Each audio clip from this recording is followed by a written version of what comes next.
Comenzamos el desarrollo de la unidad dedicada a la Segunda Guerra Mundial y en este primer vídeo vamos a hablar de los pasos que van a llevar al inicio del conflicto, pasos que se van a dar principalmente en Europa, aunque también en Asia.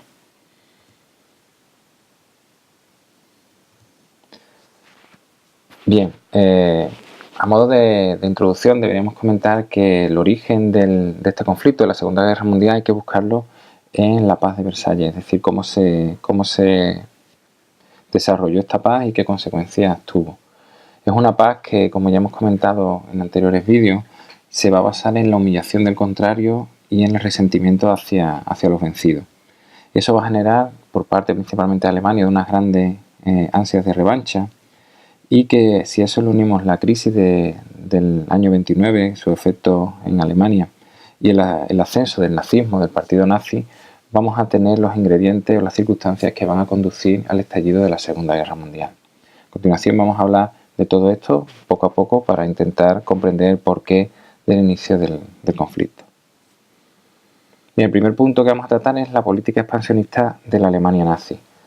Pues bien, esta política expansionista se va a imponer en Europa con la idea de construir un gran rey y conquistar el espacio vital alemán. Como ya comentamos, el espacio vital es esa zona que Alemania iba a necesitar para desarrollarse económicamente, socialmente, políticamente. Bien, pues entre 1935 y 1936 se va a anexionar el Sarre, territorio que se le había quitado después de la Primera Guerra Mundial, y va a remilitarizar la zona de Renania, zona en la que no podía haber fuerzas militares, pues con Hitler esa zona va a volver a militarizarse, como hemos dicho.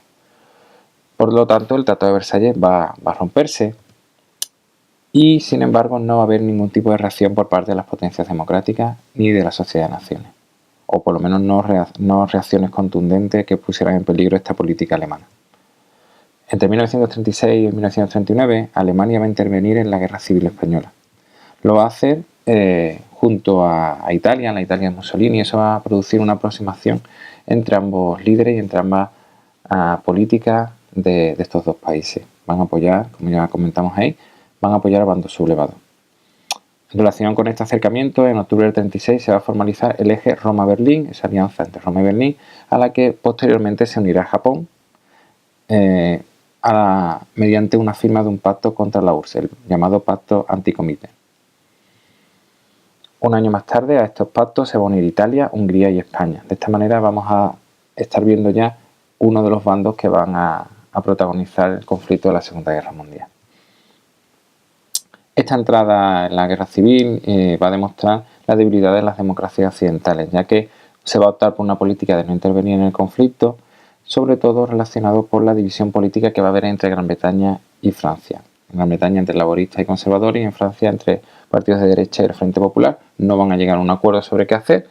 Esa división política, como decimos, va a llevar a que no intervengan de una manera oficial en el conflicto español.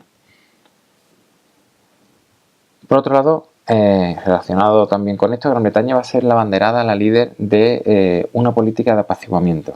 Es decir, esta idea va a estar dirigida por Neville Chamberlain, el primer ministro conservador británico, con la idea de no va a oponerse a las acciones del gobierno nazi de una manera frontal, esperando que una vez la Alemania nazi satisfaciera sus aspiraciones de unificar la Alemania, el Reich, la idea que tenía Hitler de todas las zonas germanoparlantes, pues que esa política expansionista terminaría.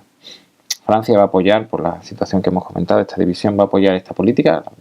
Ni Gran Bretaña ni Francia tenían ganas de comenzar un nuevo conflicto después de la reciente Primera Guerra Mundial.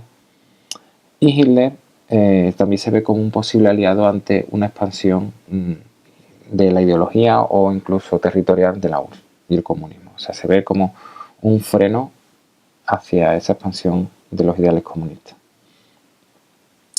Por otro lado, a Gran Bretaña esta idea de esta política de apaciguamiento le va a servir para ganar tiempo para poder aumentar su producción, sobre todo relacionada con la producción armamentística de buques y aviones, porque en cierto modo se veía que a un medio o largo plazo esta situación de Alemania podía llevar de todas maneras hacia una guerra. Entonces conseguía un tiempo extra.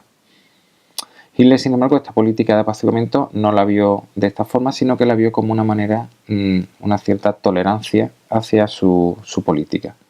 Por lo tanto, no solo no va a cortarla, sino que en cierto modo se va a ver animado a seguir adelante. De este modo, en 1938 Alemania va a ocupar y posteriormente se va a anexionar Austria. Esta anexión se denomina Anschluss, y semanas después ocupará los Sudetes, una zona de Checoslovaquia con 3 millones de alemanes, se la va a anexionar, y Hitler, ante la pasividad del resto de países que no hacen nada ante esa situación, va a tomar la iniciativa y va a convocar en Múnich un congreso, una reunión de jefes de Estado de Gran Bretaña, Francia e Italia, en septiembre de 1938.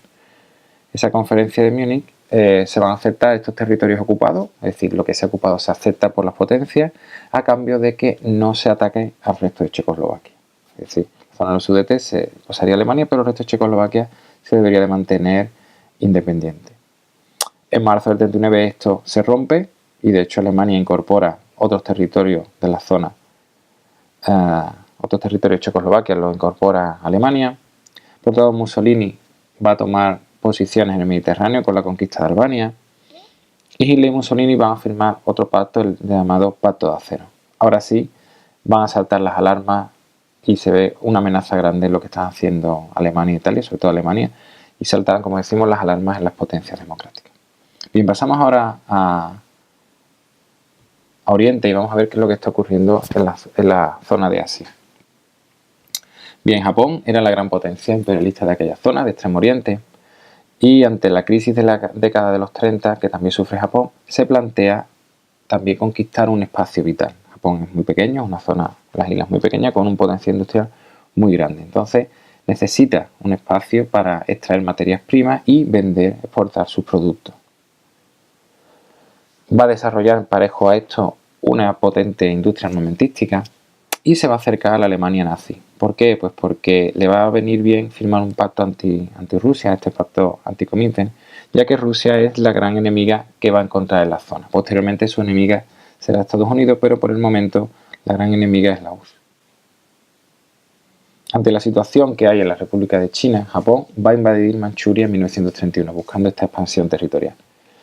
Se va a crear un estado satélite que se va a denominar Manchukuo, y la Sociedad de Naciones va a condenar esta acción, esta invasión. Pero Japón no va a retirar sus tropas y de hecho posteriormente en el 37 va a decidir invadir el resto del país.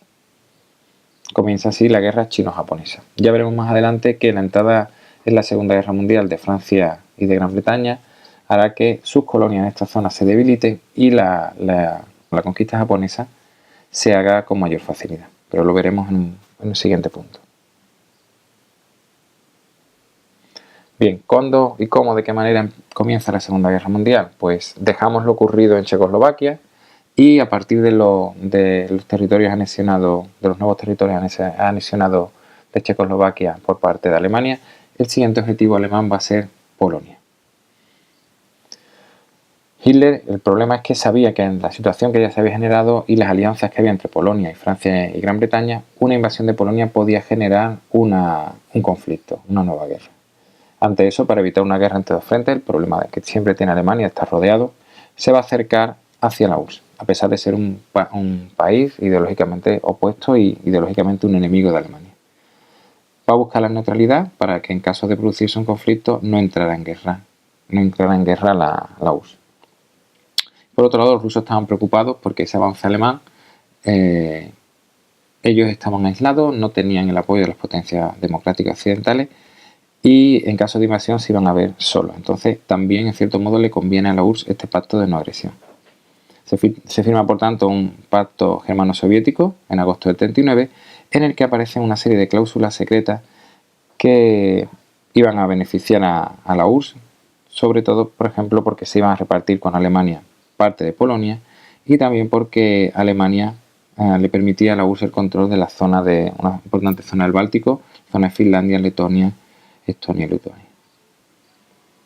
Bien, pues la invasión se produce debido al control. Alemania quiere el control de la ciudad libre de Danzig, una ciudad con una gran parte de población alemana, había pertenecido a Alemania y después de la Primera Guerra Mundial pasa a Polonia, le da una salida a Polonia al mar y el 1 de septiembre comienza la invasión. El día 3, Francia y Gran Bretaña, lógicamente, y debido a esas alianzas que tienen con Polonia, declaran la guerra a Alemania. Y entonces cuando ya podemos hablar de que comienza, de hecho, la Segunda Guerra Mundial. Bien, pues hasta aquí el desarrollo de este primer punto de la unidad. Espero que el vídeo os haya parecido útil. Gracias por verlo.